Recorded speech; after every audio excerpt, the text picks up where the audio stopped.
Dear students, कैसे हो आप लोग सभी। आई होप बहुत ही अच्छे होंगे और जम के पढ़ाई कर रहे होंगे। आज का हमारा टॉपिक है कंजप्शन एंड सेविंग फंक्शन। इस टॉपिक को आज हम डिटेल में इंटरेस्टिंग तरीके से पढ़ेंगे। चलिए टॉपिक को शुरू करते हैं। मुझे एक बात बताइए कि जब भी इनकम मिलती है तो उसका हम क्या करते हैं। आप बोलोगे ये भी कोई पूछने की बात है। डेफिनेटली खर्च करते हैं, कहीं ना कहीं शॉपिंग वगैरह में इन सब चीज़ों में खर्च करते हैं। हाँ, तो बस इसी को हम क्या कहते हैं, कंजप्शन फंक्शन। मतलब खर्च करने को कंजप्शन फंक्शन। भी देखो, खर्च किया मतलब हमने कंजप्शन किया। तो इनकम और कंजप्शन के रिलेशनशिप को ही क्या कहा जाता है, कंजप्शन फंक्शन कहा जाता है। Don't be confuse about the function. Function से कंफ्यूज मत हो। इसका मतलब है रिलेशनशिप। क्या मतलब है इसका, रिलेशनशिप। तो इससे कंफ्यूज मत होना। तो किसके बीच का रिलेशनशिप, इनकम और कंजप्शन के बीच का रिलेशनशिप क्या कहलाता है, कंजप्शन फंक्शन। और इनके बीच में कैसा रिलेशन है, पॉजिटिव रिलेशन है। कैसा रिलेशन है, पॉजिटिव रिलेशन है। कैसे, जब भी हमारी इनकम बढ़ती है तो हमारा कंजप्शन भी क्या होता है, इंक्रीज होता है। जब हमारी इनकम बढ़ती है कंजप्शन हमारा बढ़ता है। ऐसा होता है ना कि जैसे जैसे हमारी इनकम बढ़ती है हमारा कंजप्शन भी इंक्रीज होता है। तो ऑलरेडी मैंने आपको कंजप्शन फंक्शन बता दिया। What is it, is the relation between income and consumption. इसको ज़रा हम डिटेल में एक टेबल की हेल्प से भी पढ़ लेते हैं।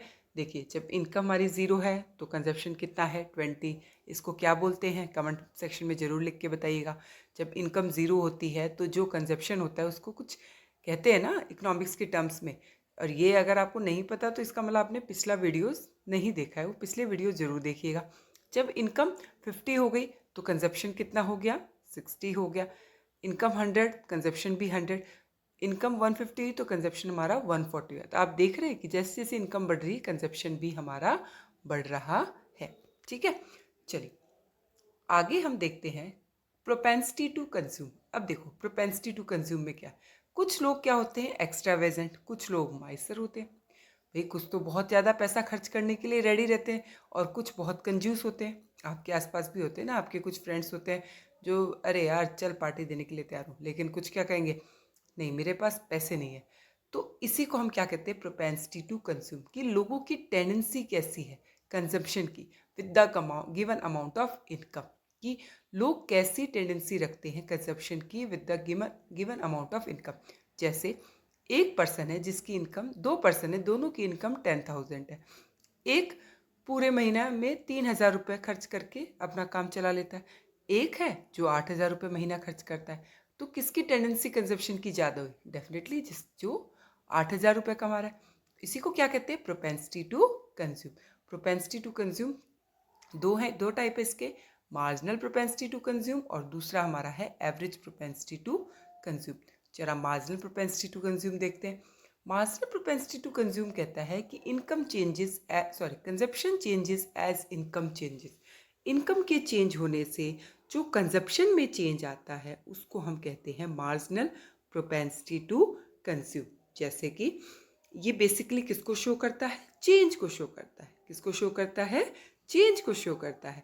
इसका फॉर्मूला क्या है, change in consumption due to change in income. Income के चेंज होने पे कंजप्शन में कितना चेंज आया, इसी को हम क्या कहते हैं, मार्जिनल प्रोपेंसिटी टू कंज्यूम। जैसे मैं आपको एग्जांपल दूं कि पहले एक पर्सन की पहले महीने उसको मान लो इनकम मिली 100 रुपीज़, तो उसने उसमें से 80 रुपीज़ क्या किया, कंजप्शन पे खर्च किया। मान लो अगले महीने उसकी इनकम 100 से बढ़कर कितनी हो गई, 150। ठीक है, अब उसका कंजप्शन कितना हो गया, 120।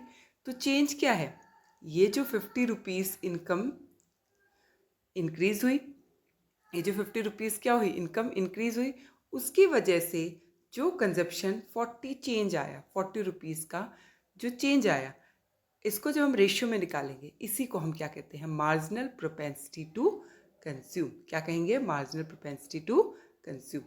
चलिए इसको हम टेबल के तरीके से मैंने आपको बता दिया, फिर से ज़रा हम देख लेते हैं कैसे निकाल सकते हैं। ये हमने कैसे निकाला, इनकम ज़ीरो, कंजप्शन चेंजेस। देखो पहले इनकम ज़ीरो थी, कंजप्शन सॉरी इनकम ज़ीरो थी।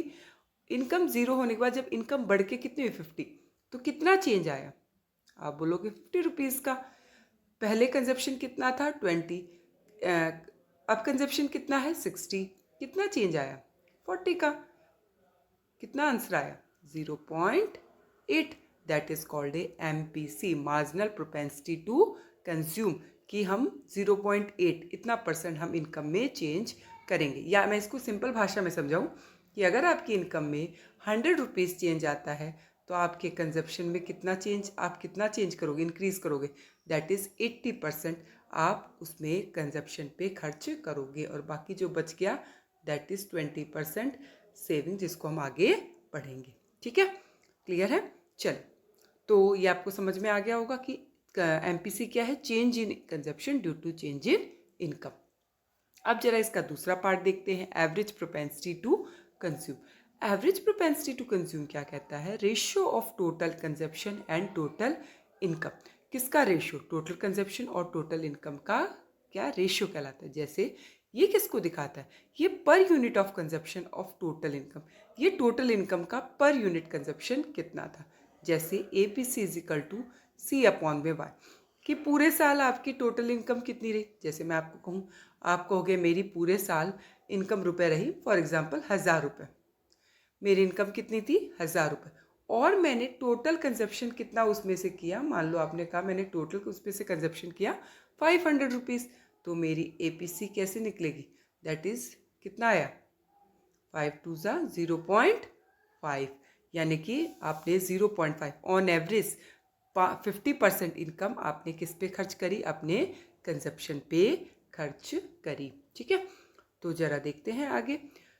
तो APC कैसे निकालते हैं, अभी भी मैंने बताया। APC निकालने का फॉर्मूला हमारा क्या है? APC का फॉर्मूला है C/Y। जैसे कि इसमें देखते हैं, 60 में टोटल कंजप्शन कितना है? 60। इनकम कितनी है? 150। तो कितना आ गया? 1.2। अब ये 1.2 देखो क्या दिखा रहा है कि आप सीधे से देखो कि हम कंजप्शन पे ज़्यादा, हम इनकम से ज़्यादा कंजप्शन पे खर्च कर रहे हैं। अगर ये 1 होता तो हम ये कह देते कि सारी इनकम हमने कंजप्शन पे खर्च कर, लेकिन ये 1.2 है, इसका मतलब इनकम से ज़्यादा हमने कंजप्शन पे खर्च किया। तो हमारा फॉर्मूला क्या है? C/Y। तो APC और MPC दोनों डिफरेंट कॉन्सेप्ट हैं बिटवीन रिलेशन, जो लेकिन दोनों रिलेशनशिप किसके बीच में दिखाते हैं? इनकम और कंजप्शन में। APC शो करता है ratio of total consumption total income, but MPC show करता है change in consumption due to change in income. ठीक है, चलिए तो आगे देखते हैं। आगे हमारा है कंजप्शन फंक्शन। देखो, अब कंजप्शन फंक्शन को हम एल्जेब्रिक फॉर्म में लिखेंगे। कैसे? C is equal to A+BY। C क्या है? C for consumption. C for क्या है? Consumption. A for autonomous consumption. अभी भी थोड़ी देर पहले मैंने आपको जो बोला था कि जब इनकम ज़ीरो होती है, क्या होती है? जब आपकी इनकम ज़ीरो है। अब ज़ीरो है लेकिन आप कुछ तो खाओगे, भूखे थोड़ी रहोगे, कुछ ना कुछ तो खा, अपने जो हमारी बेसिक नीड्स है उसको तो पूरा करोगे, कैसे भी पूरा करो। तो बेसिक नीड्स को पूरा करने के लिए जो हम सेविंग्स का यूज़ करते हैं, वो जो पैसा खर्च करते हैं, मान लो हमने 20 रुपीज़ खर्च किया। अब हम एज ए होल इकोनॉमी की बात करते हैं, तो मान लो होल इकोनॉमी 20 करोड़ रुपीज़ सिर्फ इनकम के ज़ीरो होने पर भी कंजप्शन है, तो उसको हम क्या कहते हैं? ऑटोनॉमस कंजप्शन कहते हैं। B+Y क्या है? B इज MPC और Y क्या है? इनकम। Y क्या है? इनकम। तो B किसको शो कर रहा है? MPC को शो कर रहा है, मार्जिनल प्रोपेंसिटी टू कंज्यूम को। ठीक है, तो ये था हमारा कंजप्शन फंक्शन। अब देखो, इनकम का एक पार्ट कहाँ जाता है? कंजप्शन पे। दूसरा पार्ट कहाँ जाता है? सेविंग पे। अगर आपको याद होगा, Y इज इक्वल टू क्या होता है? C+S, क्योंकि जब हम कंजप्शन करते हैं तो हम एक चीज़ और के पार्ट के बारे में सोचते हैं, दैट इज़ सेविंग। सोचते हैं ना, मान लो आपके पेरेंट्स आपको पॉकेट मनी देते हैं, तो आप सोचते हो ना, चलो थोड़ा सा बचा लेता हूँ, अगले महीने यूज़ करूँ, दैट इज़ योर सेविंग। ठीक है, तो इसी को हम क्या कहते हैं? सेविंग फंक्शन कहते हैं। सेविंग फंक्शन किसके बीच में रिलेशन है? सेविंग और इनकम के बीच में। किसके बीच में रिलेशन है? सेविंग और इनकम के बीच के रिलेशनशिप को क्या कहते हैं? सेविंग फंक्शन कहते हैं। और कैसा रिलेशन है दोनों के बीच में? सेम वैसे ही पॉजिटिव रिलेशन है। कैसा रिलेशन है? पॉजिटिव रिलेशन है। जैसे जैसे सेविंग इनकम बढ़ती है, हमारी सेविंग भी क्या होती है? इंक्रीज होती चली जाती है। तो ये हमारा सेविंग फंक्शन कैसे निकाला, जरा बता देते हैं हम आपको। ये जो फॉर्मूला है मैंने आपको क्या बताया, y इज इक्वल टू क्या होता है, c प्लस एस। तो क्या हम इसको ऐसे नहीं लिख सकते, s is equal to Y minus C, Y minus C. अब देखो 0 minus 20 minus 20, Y minus C 50 minus 60 minus 10। तो हम सेविंग इस तरीके से निकालते हैं, ठीक है। अब देखते हैं प्रोपेंसिटी टू सेव। जैसे प्रोपेंसिटी टू कंज्यूम था, वैसे प्रोपेंसिटी टू क्या होता है, सेव होता है। वही सेम चीज़, लोगों की क्या टेंडेंसी है किस चीज़ के लिए, सेविंग के लिए with the given amount of income. वही बात, कुछ लोग सेविंग को ज़्यादा प्रेफरेंस देते हैं, उनको ज़्यादा सेविंग करने की सोचते हैं, नहीं नहीं बचाना है, पैसे ज़्यादा बचाने, तो उनकी प्रोपेंसिटी टू सेव क्या है, ज़्यादा है गिवन अमाउंट ऑफ इनकम, ठीक है। तो इसको क्या कहते हैं, प्रोपेंसिटी टू सेव। जैसे आप लोगों की प्रोपेंसिटी टू कंज्यूम क्या होगी, ज़्यादा होगी, क्योंकि आप लोगों को अभी इतना टेंशन नहीं है कि सेविंग करना ये सब। आपकी क्या होगी, प्रोपेंसिटी टू कंज्यूम ज़्यादा होगी। लेकिन वहीं अगर आपके पेरेंट्स की प्रोपेंसिटी टू सेव क्या होगी, ज़्यादा होगी। आपके पेरेंट्स सेविंग के बारे में ज़्यादा सोचेंगे, ठीक है। तो प्रोपेंसिटी टू सेव भी दो टाइप का होता है, marginal propensity to save, average propensity to save. सबसे पहले देखते हैं मार्जिनल प्रोपेंसिटी टू सेव। वही जैसे उसमें था, saving changes as income change, income के चेंज होने पे जो सेविंग में चेंज होता है उसको हम क्या कहते हैं, मार्जिनल प्रोपेंसिटी टू सेव, ठीक है। अब इसमें जैसे हमने निकाला फॉर्मूला, हम देखेंगे किस तरीके से। ये देखो कैसे निकाला, पहले तो हमने सेविंग निकाली, एमपीएस क्या फॉर्मूला है, change in S change in Y. अब चेंज इन एस कितना, ये देखो माइनस 20 से माइनस 10 कितना हो गया, माइनस 10। और कितना चेंज आया उसमें, इनकम में कितना चेंज आया, 50, 0 कितना आ गया, -0.2, दैट इज -0.2। तो हम कैसे निकाल रहे हैं, चेंजेस, चेंज हो रहा है। अगला चेंज देखो कितना आया, इनकम में कितना चेंज हुआ, 50 का चेंज हो गया, ठीक है। इनकम में कितना आ गया, इसमें कितना चेंज आया आपका। अगर हम सेविंग देखेंगे, सेविंग में कोई भी चेंज नहीं आया। अगर आप देखोगे सेविंग कितना है हमारा, इसमें देखो 10 में 0 तो इसका हमारा 0 आ गया। तो नेक्स्ट देखेंगे 100 में से 50, थर्ड में देखिए कितना चेंज आया 50, और इसमें कितना चेंज आया 10 का, तो 0 से 0 0.2, ठीक है। तो एमपीएस हमारा क्या हो रहा है, बढ़ रहा है, क्योंकि इनकम के सेविंग भी, इनकम के बढ़ने के साथ साथ हमारी सेविंग भी क्या हो रही है, बढ़ रही है, ठीक है। तो इस तरीके से हम एमपीएस को निकालते हैं। अब average propensity to save, average propensity to save क्या करता है, ratio of save and total income, दोनों के रेशियो को शो करता है। तो ये किसको दिखा रहा है, per unit of save of total income, saving कितनी है टोटल इनकम की। तो इसका फॉर्मूला क्या है, टोटल एस अपॉन में टोटल वाई, वो चेंज को दिखाता है, ये टोटल उसको दिखाता है। ये रहा हमारा, वही फॉर्मूला देखेंगे। पहले हम इसमें देखेंगे कि सेविंग कितनी है, सेविंग का फॉर्मूला मैंने आपको बता दिया, और एपीएस का फॉर्मूला क्या है, एस अपॉन में वाई टोटल। जैसे फर्स्ट वाला देखो कितनी आई सेविंग, सेविंग आएगी -20, नेक्स्ट कितनी आई -10। तो अब देखो -10 टोटल सेविंग है, टोटल इनकम कितनी है 50 है, 0 तो कितना आया -0.2, -0.2। नेक्स्ट कितना है 100 0। थर्ड वाला देखो टोटल कंजप्शन कितनी है 140, टोटल सेविंग, पहले टोटल सेविंग देखते हैं। टोटल सेविंग हमारी है 10, सॉरी थोड़ा सा गलत हो गया, टोटल सेविंग कितनी है हमारी, एक मिनट,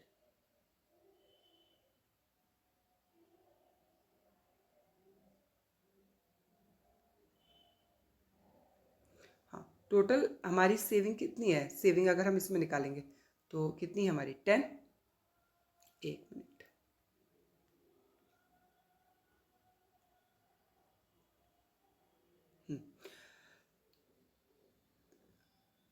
इसकी अगर हम सेविंग देखेंगे तो कितनी आई 10, हमारा जो कितनी है 150, इनकम कितनी है 150, और हमारा सेविंग कितनी है 150 माइनस 40 10। तो हम इस तरीके से डिवाइड करके कितनी आ जाए 0.67, ठीक है।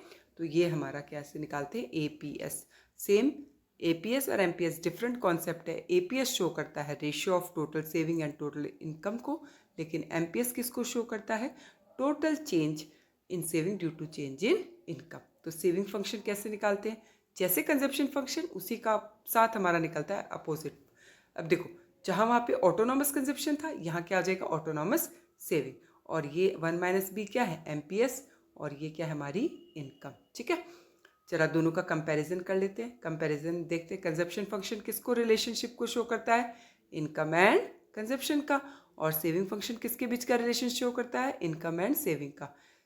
कंजप्शन कैसे निकाल सकते हैं, सेविंग में से इनकम को माइनस कर दो, और सेविंग कैसे निकाल सकते हैं, y minus C, C is equal to A plus B Y, ये एल्जेब्रिक फॉर्म है, same as C, saving function minus A plus 1 minus B Y.